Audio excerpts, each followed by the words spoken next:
If you're like me, when we're facing a big task, it can seem like we're looking at the end goal and it seems so overwhelming and I don't know where to start.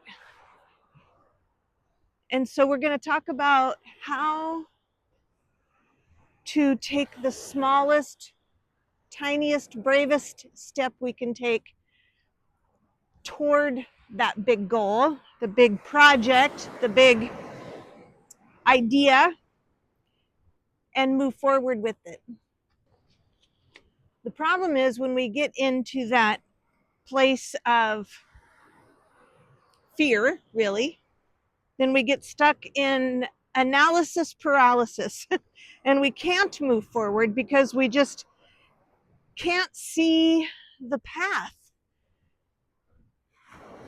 And the thing that we want is so big, maybe. But you know what? I think of it like driving a car in the dark. We want to drive just a mile up the road, but we know that there's a lot of curves and turns in the road, but we can't see them. We don't know where they are. And it feels scary to move forward. But we will only find those curves and corners as our lights shine on them, but only if we move forward. So sometimes clarity only comes with action.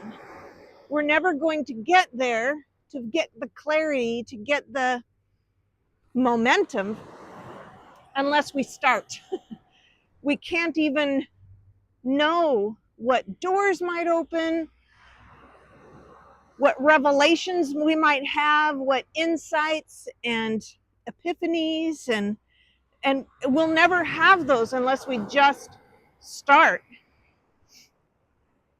And depending on what it is that your big idea is, if you're wanting to try something, to learn something, maybe the big epiphany is that you don't actually like it as much as you thought you would.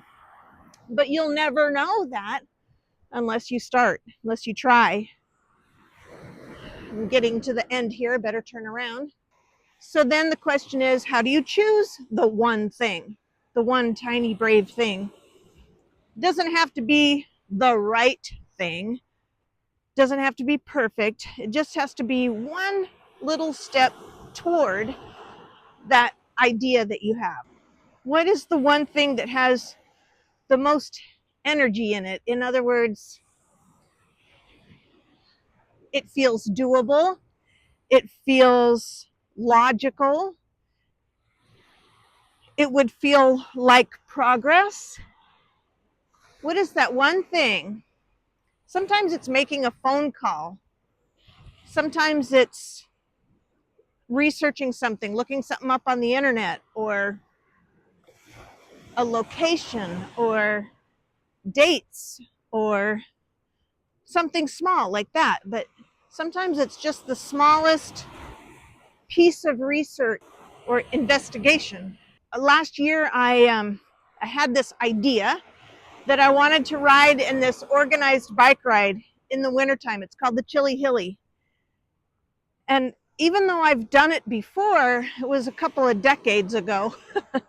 So I was really nervous about signing up for it. So the tiniest brave thing that I could do about that was to look up when it is this year. When is the Chili Hilly this year? So I looked on the internet and found out that it was, it was in February. That was last year. And how much it costs to enter. It's not a race, but it's an organized ride. And that was the tiniest brave thing that I could do at that moment. And that led to hitting that button. And I signed up. And then I thought, oh no, now I'm committed. And I actually did a video on that. And I'll put a link to that in the description here, below here if you want to watch that. But I haven't signed up for any races since then, or cold rides since then. The thing is, you have permission to pivot. If you get into something and you're not feeling it anymore, you can pivot. You can U-turn. You can try something different. There's no rules and you don't need permission. If you decide that it's something you don't like as much as you thought you would, that's information too. And just trying something new is I think is a win, because a lot of people won't. What is one thing that you've wanted to try and maybe fear has kept you from it? What's that one thing? Last year for me, it was that bike ride. This year, I started a YouTube channel.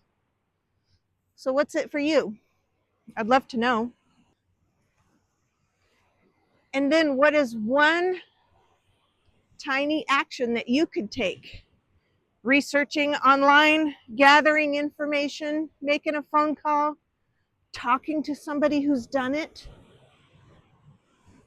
I've had this experience, this overwhelm experience, even like just cleaning the kitchen or the whole house, the whole house. And so where do you start? It's not a brave move, but it's one tiny step toward the end goal. And then the next obvious action just makes itself known somehow. It just appears or becomes obvious. And it's the same thing if you are wanting to start some kind of endeavor that you've never done before. Or in my case, with the bike ride, I had done it before, but it had been a really long time. So I knew how difficult it was. But it was fun. I won't tell you the end of that story. I'll have you go watch the video. But I can tell you that success loves speed. The more we hesitate and sort of hem and haw and fret and overthink the decision, the more paralyzed we become. When I researched for that bike ride, I just quickly hit the sign up button. Because if I had spent a week thinking about it, man, I could think of all kinds of reasons why it was probably not a good idea. But I just hit the sign up button and then I was committed. And for something like that, sometimes it is a good idea to have a buddy to go with. I went alone and I signed up alone, and I did that because I was leaving myself an out. And that's okay too. So in the interest of speed, I would love to know, what is one small thing that you could do this week toward the thing you want to try, toward your big idea?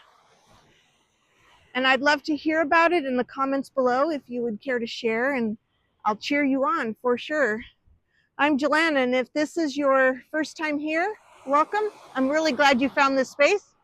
And if you're returning, welcome back. I'm glad you're here, and I'd love to meet you here again next week. Bye for now.